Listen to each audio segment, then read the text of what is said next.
एक ऐसा गांव जो आज के नए ज़माने में भी पहले जैसा वीरान है। कहाँ गए एक रात में उस गांव के सभी लोग? क्यों आज भी वो गांव वीरान पड़ा है? किसकी हैं वो आत्मा जिनकी वजह से गवर्नमेंट को भी 5 बजे के बाद लोगों को जाने से वहाँ मना करना पड़ा? आज बात करेंगे राजस्थान में स्थित एक शापित गांव की, जिसका नाम है कुलधरा, जहाँ की दीवारें आज भी अपने ऊपर हुए अत्याचार की गवाही देती हैं।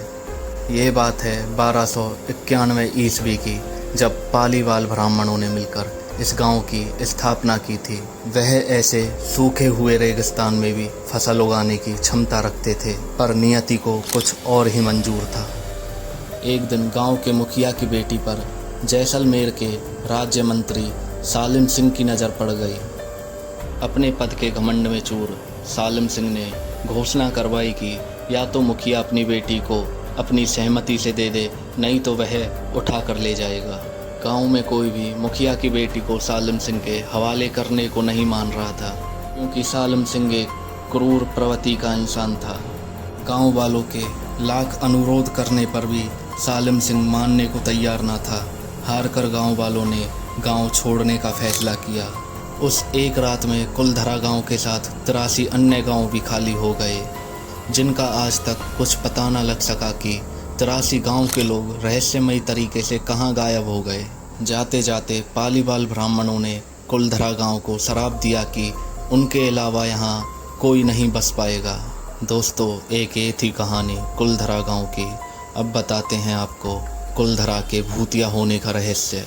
कहते हैं कि जब पालीवाल ब्राह्मणों ने जाते हुए कुलधरा गांव को श्राप दिया, तो यहां पर आकर रहने की किसी की भी हिम्मत नहीं हुई।